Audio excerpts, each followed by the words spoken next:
രണ്ടാമത് വന്നു, മൂന്നാമതും നല്ല മുദ്രാവാക്യം. പിണറായി 3. ആളുകൾ തലേ കൈവച്ച് പ്രാർത്ഥിക്കുകയാണ്, ദൈവമേ ഇനി വരാൻ പോകണമെന്ന് വിചാരിച്ചു. അത് നിങ്ങൾ ടെൻഷൻ അടിക്കണ്ട. പണ്ട് ഇതുപോലൊരു മുദ്രാവാക്യം ഞാൻ സ്കൂളിൽ പഠിക്കുമ്പോഴാണ് 77. അന്നത്തെ മുദ്രാവാക്യം എന്തായിരുന്നു? തെരഞ്ഞെടുപ്പിന് മുമ്പ് 57-ൽ EMS, 67-ൽ EMS, 77-ലും EMS. ഭയങ്കര മുദ്രാവാക്യം. തെരഞ്ഞെടുപ്പ് റിസൾട്ട് വന്നപ്പോ 140-ൽ 111 സീറ്റ് അന്നത്തെ ഐക്യജനാധിപത്യ റെക്കോർഡാണ്. ഇതുവരെ കിട്ടിയിട്ടില്ല അത്ര. EMS ആലത്തൂരിൽ കഷ്ടിച്ച് ജയിച്ചു. ആരായിട്ടാണ്? VS വിജയരാഘവൻ, ചെറുപ്പക്കാരനാണെന്ന് നമ്മുടെ VS. അപ്പൊ EMSനെ ജയിച്ചു കഴിഞ്ഞപ്പോ ഇടിക്കാൻ ഒരു വലിയ മാല തയ്യാറാക്കി വെച്ചിട്ടുണ്ടായിരുന്നു. ജയിച്ചല്ല, മൊത്തത്തിൽ തോറ്റെങ്കിലും ജയിച്ചല്ല EMS, ചെറിയ ഭൂരിപക്ഷത്തിന്. അന്നത്തെ കാലത്ത് ആലത്തൂര് കമ്മ്യൂണിസ്റ്റ് കോട്ടയാണ്.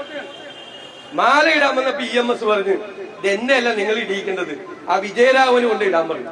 സത്യത്തിൽ അവനാണ് ജയിച്ചെന്ന് വെച്ചത്, അതായത് EMS.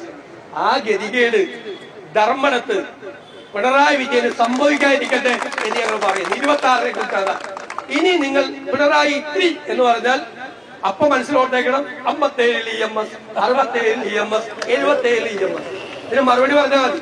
അന്ന് നടന്നത് ഇപ്പൊ 2026 ആവർത്തിക്കാൻ പോവാണ്. ഐക്യ ജനാധിപത്യ മുന്നണി ഇന്ത്യൻ നാഷണൽ കോൺഗ്രസിന്റെ നേതൃത്വത്തിൽ കൊടുങ്കാറ്റ് പോലെ തിരിച്ചു വരും.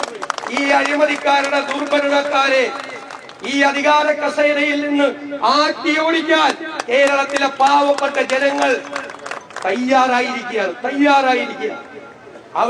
അവരുടെ പ്രശ്നങ്ങൾ ഞങ്ങൾ പരിഹരിക്കും.